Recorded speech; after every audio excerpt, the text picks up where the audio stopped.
Good morning, welcome back to my channel. আশা করি আপনারা সবাই খুব ভালো আছেন। আমিও মোটামুটি আগের তুলনায় ভালো আছি। সকালবেলা চলে এসছে, এটা আমার বরের বন্ধু হয়, দাদা এসছে আমাকে ব্লাড নিতে। আর এই জিনিসটা যে আমি কি পরিমাণে ভয় পাই, মানে যে কোনো ইনজেকশন, সুচ, যা হোক, ব্লাড নেওয়া, ব্লাড দেওয়া, এগুলো সবই আমি মোটামুটি ভয়ই পাই। আমার তো মুখ চোখ দেখেই বুঝতে পারছেন যে আমার হালাত খারাপ হয়ে যাচ্ছে, তাও আমি হাসছি। তো দুলুদা বলল রিপোর্টটা আনতে, কি মানে সুগারের যে টেস্টের, ডক্টরের নাম টাম লাগে নাকি কি, তো সেটা দেখার জন্য আমি ওই টেস্টের রিপোর্টগুলো ঘরে আনতে গেলাম। দাদা ততক্ষণে এখানটা সব রেডি করছিল আমার ব্লাডটা নেবে বলে। দুবার দিতে হবে, এখন একবার, আবার খেয়ে দিয়ে একবার। তাই জন্য দাদা সকাল সকালই চলে এসছে, যাতে 12টার মধ্যে আরেকবার নিয়ে চলে যেতে পারে ব্লাডটা, তাহলে বিকালবেলা পেয়ে যাব। কারণ তো পরের দিন আমার আবার সেলাই কাটা, সেদিনকে এই রিপোর্টটা নিয়ে যেতে বলেছিল আমাকে। তো দাদা এখানে দেখে নিচ্ছিল ডাক্তারের নাম বা কী টেস্ট করতে দিয়েছে, সেগুলো সব দেখে টেখে তারপরেই আমার ব্লাডটা নেওয়ার জন্য সব রেডি করেছে। আর এইদিকে তো আমার মানে ভয়ে অবস্থা খারাপ। আর এই কদিন যে আমাকে কতবার ব্লাড নিয়েছে, আর ব্লাড মানে আঙুলে ফুটিয়ে ওই যে মানে ওটা কী বলে, র্যান্ডাম টেস্ট করে, সেগুলো করেছে। আর কত যে ব্লাড টেস্ট হয়েছে, কত যে ইঞ্জেকশন খেয়েছি, সত্যি কথা বলতে। কিন্তু দুলুদার হাতে একটুও লাগে না, একটুও বুঝতে পারিনি আমি যে আমার ব্লাডটা কখন নিল। সেটাই বলছিলাম, তোমার হাতে আমি বুঝতে পারিনি, সেই নিয়ে হাসছিলাম। তো দুলুদা আবার বললো পরের বার লাগবে। আর সত্যি কথাই পরের বার আমার লেগেও ছিল, মানে তুলনামূলক কম লেগেছে, কিন্তু লেগেছিল। এবার যেরকম আমি বুঝতেই পারিনি। তারপরে ওই আমার নাম টাম দেখে লিখে নিচ্ছিল ব্লাডটার মানে শিশিটার গায়ে। তারপরে দুলুদা ব্লাড দিয়ে নিয়ে চলে গেল। আবার আমাকে বলল 2 ঘন্টা পরে আসবে, মানে আমাকে খেয়ে নিতে হবে, খাওয়ার 2 ঘন্টা পরে আবার নিতে আসবে। তো ওই 12টার দিকে আসবে বলে দিয়েছে আমাকে।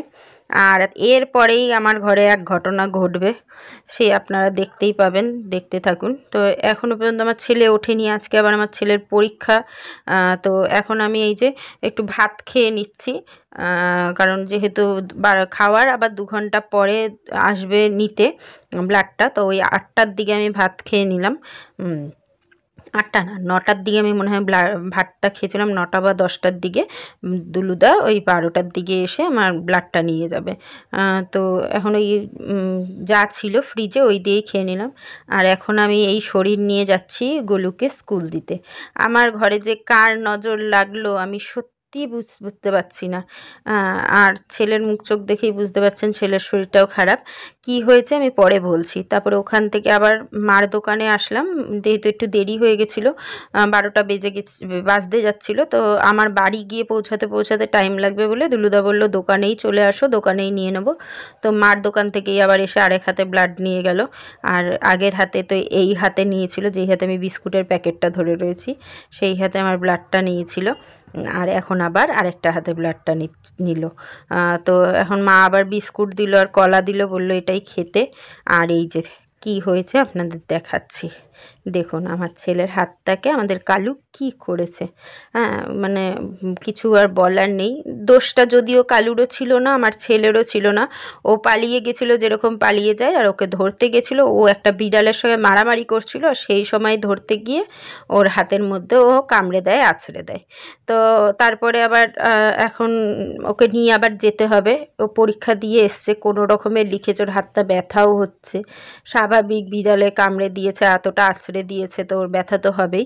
তো এখন আমরা সবাই খাচ্ছি। আর আজকে কিন্তু আমি রান্না করেছিলাম, আজকে আমি করেছিলাম ফ্রাইড রাইস আর মাংস। আস্তে আস্তে তো বলুন নিজের সংসারের কাজে ফিরতেই হবে, কতদিন আমি শুয়ে বসে থাকবো। একটু ব্যথা হচ্ছে ঠিক কথাই, কিন্তু আস্তে আস্তে মনের সাহস নিয়ে করতে হবে। এখন আমাদের পাড়ায়, মানে পাড়ায় বলতে ওই বাজারের দিকে যে ডাক্তার বসে সেখানেই নিয়ে গেছিলাম। ওখান থেকে ওকে বলল যে সরকারি হসপিটালে নিয়ে যেতে। তাই আমার ছোটো মামা আবার চলে আসলো। ছোটো মামাকে ফোন করেছিলাম, এই যে এখানেই ডাক্তারটা দেখিয়েছিলাম সেখানেই লিখে দিয়েছিল আবার ভাঙড়ে নিয়ে যেতে আমাদের এখানের, তো সরকারি হসপিটালে। সেখানে এখন নিয়ে যাচ্ছি। আসলে ওকে কামড়েছে না, অনেকটা কামড়ে দিয়েছে, অনেকটা ডিপ করে আছড়ে দিয়েছে। তো সেই জন্য বললো শুধু ভ্যাকসিন নিলে হবে না, ওই যেখানটা ক্ষত হয়েছে সেই জায়গাগুলোতে একটা ইঞ্জেকশন নিতে হবে, মানে ওই চারিদিকে ফুটিয়ে ফুটিয়ে ইঞ্জেকশনটা দেবে। তো সেটা বাইরে থেকে পাওয়া যাবে না, সেটা হসপিটাল থেকেই নিতে হবে। তাই ওকে নিয়ে বেরিয়ে পড়লাম, আমি, বাপন আর আমার ছোটো মামা। ওদিক দিয়ে আবার আমার ভাইও চলে যাবে, ভাইয়ের কাজের ওদিক দিয়ে। ও তো আমাদের আগে গিয়ে দাঁড়িয়ে থাকবে। ওর ভাগনার কিছু হলে, ভাগনা ভাগ্নির, ও যেখানেই থাকুক সব বন্ধ করে চলে আসে। আর দেখতে দেখতে আমরা পৌঁছেও গেলাম ভাঙড় হসপিটালে। তো ডাক্তারটা খুব ভালো ছিল। ডাক্তারটা আবার ফোন করে দিয়েছিল যে এমার্জেন্সিতে গেলেই যাতে ওকে দিয়ে দেয় ইঞ্জেকশনটা, যেহেতু বাচ্চা। আর সত্যি কথা বলতে আজকে যেরকম ডাক্তারটাও ভালো পেয়েছিলাম, তারপরে যে নার্স আরেকটা ইঞ্জেকশন যেটা ডাক্তার দেবে সেটাও, সব কটা ডাক্তারই ভালো পড়েছিল। মানে এত ওকে বুঝিয়েও, বাচ্চা মানুষ যেহেতু, যদিও আমার ছেলের অনেক বেশি সাহস আমার তুলনায়ও, কিন্তু ওকে বুঝিয়ে কাজ ওকে করানোটা খুব চাপের ছিল। সেটা ওরা খুব ভালোভাবে হ্যান্ডেল করেছিল, যেটা কিনা সত্যি কথা বলতে সরকারি হসপিটালের নার্স বা কেউই সেই জিনিসটা করে না। আমি নিজের ক্ষেত্রেও দেখেছি। আমার যেই কদিন আগে আমাকে এখানেই নিয়ে এসেছিলো প্রথম দিন, যখন আমি সেন্সলেস হয়ে গেছিলাম, এই যে আমার ভাই এসে আগে থেকে দাঁড়িয়ে কাট করে বসে আছে, এখন আমাকে এখানে বসিয়ে ওরা দৌড়াদৌড়ি করছে, মানে অনেক জায়গায় যেতে হচ্ছে ওকে, ডাক্তার আবার দেখাতে হবে এখানেও।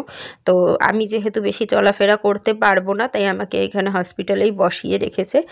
রেখে ও ও নিয়ে গেছে ওরা দুজনে, আমার মামা, তিনজনে, মামা আর ভাই আর হলো বাপন, ওকে নিয়ে দৌড়াদৌড়ি করছে। তো তারপরে ডাক্তার দেখিয়ে আসার পরে ওকে একটা ইঞ্জেকশন দিয়ে 40 মিনিট এখানে বসিয়ে রেখেছে। তো সেই বসে আছি আমি ওর সঙ্গে, এখানটা ও বসে আছে। আর ও সত্যিই অনেক বেশি সাহস। ওকে নার্সটা ইঞ্জেকশন দিচ্ছে, ও তাকিয়ে দেখছে, নার্সটা বলছে তুই অন্যদিকে তাকা। তো এই যে এখন আমরা বাড়ি ফিরছি। স্টোরি তো আবার কিন্তু 3 দিন আমাদের নিয়ে আসতে হবে, সকাল 9টায় করে ডেট দিয়ে দিয়েছে কবে কবে আসতে হবে। আমার বেচারা ছেলেটাকে ফুটো ফুটো করে দিয়েছে রে। ওর সাহস প্রচুর বেশি বাবু, অনেকগুলো দিয়েছে, 8টা ইঞ্জেকশন টোটাল। দিল 2টা, একটা 3টা, হ্যাঁ ওরে হাতে দিল 3টা, ওই কাটা একটা ঘুরে ঘুরে, হ্যাঁ একটা ওই আঁচড়ের মোটা আঁচড়টা একটা, প্রচুর দিয়েছে। মানে ওর সাহসও আছে, ওর শেষেরটা একটু কাজ দিল, কিন্তু প্রথমের গুলো তো, হ্যাঁ ওটাই ভয় পেয়ে গেছে। হ্যাঁ হ্যাঁ ওটা ভয় পেয়ে গেছে, নাহলে প্রথমে ও কিন্তু তাকিয়ে তাকিয়ে দেখছে। হ্যাঁ ওটারে দিয়েই দেওয়া হবে। বললাম যে বলছে ডাক্তারটাও ভালো, ভীষণ ভালো। বাবা আমার সময় গরু গুতানো গুতিয়েছিল, তোকে যদি ওরম দিত ওই ভয়ই তো আমি বলেছিলাম হসপিটালে আনবো না তোকে। তোকে সেখানে এই দুটো নার্সটাও যেরকম ভালো ছিল, ডাক্তারটাও ভীষণ ভালো ছিল, তোর সঙ্গে গল্প করে করে তোকে ইঞ্জেকশন দিল, এত কথাই বলেনি আমাকে, যে 2 হাতে 2খানা ডাম ঢুকিয়ে দিয়েছে। বাবা আমার শরীরের অবস্থা খারাপ করে দিয়েছে গো। এখন ঠিক আছিস তো? হসপিটাল থেকে আসলাম, এসে ছেলেকে খাওয়ালাম। এই যে বাসন কোসন সব এক জায়গায় করে রাখতে বললো মা, কালকে সকালে মাজবে, মানে আমার শাশুড়ি মা। আর এইদিকে কয়েকটা জামা কাপড় আজকে দুপুরবেলায় কেচেছিলাম, সেগুলো এখন ড্রাই করে করে মিলছি। অনেকটাই রাত হয়ে গেছে, সবাই ঘুমিয়ে পড়েছে, 12টা বেজে গেছে, 12টা, 12:30 বাজে। কাল আবার তো আমার সেলাই কাটার ডেট, বুধবার। কালকে সারাদিনটা যেভাবে কাটলো আর বলবার মতো না। আর আজকে সারাদিন আমার একটু খাটনি পড়েছে বলতে ওই যে দুপুরে রান্না করেছিলাম, তারপরে এই যে ছেলেকে নিয়ে দৌড়াদৌড়ি করলাম, ছেলেকে স্কুল দিতে গেছিলাম। আজকে আমার ব্যথা হচ্ছে, বিশাল ব্যথা হচ্ছে, জানি না কালকে আবার ডাক্তার কি বলবে। যেরকম হারে পেটের ওখানে ব্যথা হচ্ছে, সেলাইয়ের ওখানে, সেরকম আমার কোমর ছিঁড়ে যাচ্ছে, কোমর সোজা করে দাঁড়াতে পারছি না। এটুকু মিলে না দিলে পরে তো কালকে শুকাবে না, তাই সব দুবার ড্রাই করে আর এখন মিলে দিচ্ছি। মিলে দিয়ে গিয়ে সোজা হয়ে শোবো। সোজা হয়েও তো শুতে পারি না, কাত হয়ে শুতে হয়। সংসারে যে কি লাগলো, কার নজর লাগলো, আর ভাল লাগছে না। একের পর এক চলছে তো চলছে, আর নিতে পারছি না। ভগবানকে খালি এই একটা জিনিসই বলছি, আর কত পরীক্ষা নেবে, কত পরীক্ষা নিতে পারো তুমি। আর তো আমি মানে আমাদের দেয়ালে পিঠ ঠেকে যাচ্ছে, আর পরীক্ষা দেওয়ার মতো ক্ষমতা নেই। এবার তো একটুখানি মানে কৃপা দৃষ্টি দাও। সত্যি কথা আর পারছি না। ছেলেটা এত কান্নাকাটি করছিল সারা দিন, আসলে ওরও ব্যথা হচ্ছিল, নাহলে এত সহজে ভেঙে পড়ে না আমার ছেলে। ওখানে 8টা ইঞ্জেকশন দিয়েছে, বুঝতেই পাচ্ছেন কতটুকু বাচ্চা, 8খানা ইঞ্জেকশন খাওয়া মুখের কথা। এখনও 3 দিন নিয়ে যেতে হবে, ডেট দিয়ে দিয়েছে। তার মধ্যে ওর এক্সাম শুরু হয়েছে আজকে থেকে। বেচারা যে কী কষ্টে। তাও ওর পাপা বলেছে যেরকম পারবি লিখবি, না লিখতে পারলে না লিখবি, আগে তো সন্তান, তারপরে সব কিছু। 1 বছর নষ্ট হলে নষ্ট হবে। স্কুলে গিয়ে কথা বলে আসতে হবে 2-1 দিনের মধ্যে গিয়ে। আজকে যদিও বলে এসেছিলাম, আবার দেখি কালকে তো হবে না, কালকে তো আমাকে নিয়ে দৌড়াদৌড়ি। পরশুদিন পরীক্ষা আছে, পরশুদিন গিয়ে দেখি কথা বলে আসবো, বা ওর পাপা গিয়ে কথা বলে আসবে। আমি মনে হয় যেতে পারবো না। আমার না একটু হাঁটা চলাটা একটুখানি আমার জন্য ক্ষতিই হয়ে যাচ্ছে। আজকে তো খুব ব্যথা হচ্ছে, খুব ব্যথা হচ্ছে। তো যাই হোক, কি ভিডিও করব, কি ভিডিও দেব, 2 দিনের ভিডিও পড়ে রয়েছে, এডিট করতে পারছি না। শরীর ভালো লাগছে না, মন মেজাজ ভালো নেই, কিচ্ছু ভালো নেই, কিচ্ছু ভালো লাগছে না। তার মধ্যে আশেপাশের লোকেদের কথাবার্তা নিতে পারছি না।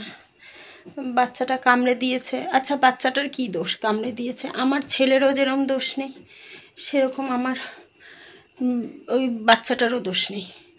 কিছু মানুষের ধারণা আমি বিড়াল পুষি, তাই জন্য আজকে আমার এই অবস্থা, এত ক্ষতি হচ্ছে, এত কিছু হচ্ছে। এগুলো আমি মানি না, আমিও মানি না, আমার বড় মানে না। আমার ছেলে পর্যন্ত বলছে যে কালুর কোনো দোষ নেই, কালু আসলে কি করবে, ও তখন হিংস্র হয়েছিল। আর ওকে যদি অন্য বিড়ালগুলোর মতো হতো আমার, যে ও বাইরে ঘোরে, তাহলে ওকে আমরা ধরতামও না, মারামারি করতো, ছাড়িয়ে দিতাম, চলে যেত, আবার চলে আসতো কিছুক্ষণ বাদে। কিন্তু ওকে ধরার কারণটাই হলো, ও যদি পালিয়ে যায় ওকে আমরা পাবো না, সেই কারণেই গোলু ওকে ধরতে গেছে। আর ওই সময় ও ছিল রাগের মাথায়, ও গোলুকে কামড়ে দিয়েছে। এটা তো আমরা মানুষ হলেও করতাম। আর তার থেকেও সবচেয়ে বড় কথা হলো, যদি একটা মানুষ এই কাজটা করতো, অনেকে বলছে বিড়াল ছেড়ে দিয়ে আসো, কোথাও ইয়ে করে দিয়ে আসো। হ্যাঁ, দেখুন কত মানুষের মুখের উত্তর দেবো, সবার মুখে তো উত্তর দিতেও পাচ্ছি না। একে তো আমার নিজের মেন্টাল ঠিক নেই, নিজে অসুস্থ, বাড়ির সবাই অসুস্থ, ছেলেটার এই অবস্থা, তার মধ্যে মানুষের এই কথাবার্তা নিতে পারছি না। হ্যাঁ, একজন তো বলেই বসলো দুধ দিয়ে আমি কালসাপ পুষছি, মানে ওকে খাইয়ে দাইয়ে নাকি আমি মানে আমার ক্ষতি করার জন্য পুষছি। তো তাকে আমি কিছু বলতে পারলাম না। আসলে এইটা যদি তার সন্তান করতো, বা আমার ছেলেই হয়তো করতো, আমার মেয়েকে কামড়ে দিত, তাহলে কি আমার ছেলেকে আমি ফেলে দিয়ে আসতাম, বা আমার মেয়েকে আমি ফেলে দিয়ে আসতাম? এটা কোনো দিন সম্ভব?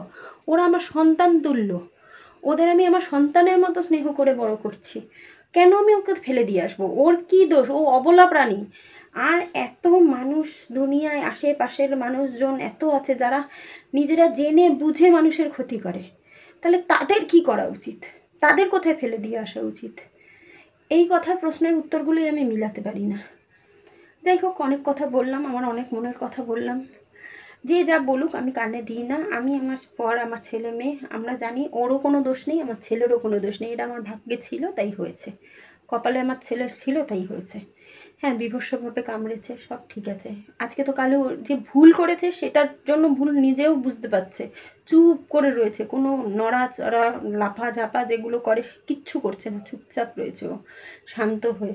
ওর দাদা এসছে হসপিটাল থেকে, ওর দাদাকে গিয়ে শুকছে, মানে আমার ছেলেকে গিয়ে শুকছে, যে ওর কষ্ট হয়েছে, ও বোঝে, ও মানুষ। একটা মানুষের থেকে ওরা অনেক ভালো, অনেক ভালো আমি মনে করি। একটা মানুষ তোমাকে ক্ষতি করবে, কিন্তু ওরা জেনে বুঝে ক্ষতি করে না, ওরা একটা অবলা জীব। আমি মানুষকে ক্ষমা করতে পারি না, কিন্তু আমি ওদের ক্ষমা করে দিতে পারবো, কারণ ওদের মধ্যে সেই সেন্সটাই নেই। কিন্তু আমি মনে করি একটা মানুষের থেকেও আমার কালু, আমার বাচ্চাদের সেন্স অনেক বেশি, অনেক বেশি। তো যাই হোক, কথা বলতে গেলে অনেক কথা হয়। আজকের ভিডিওটা এটুকুই, দেখা হচ্ছে নতুন ব্লগের সঙ্গে। ততক্ষণ সবাই ভালো থাকবেন, সুস্থ থাকবেন, সাবধানে থাকবেন। তো চলুন, টাটা, আজ আসি। আমার ভিডিও যদি ভালো লাগে অবশ্যই সাবস্ক্রাইব করে আমার পাশে থাকবেন। টাটা।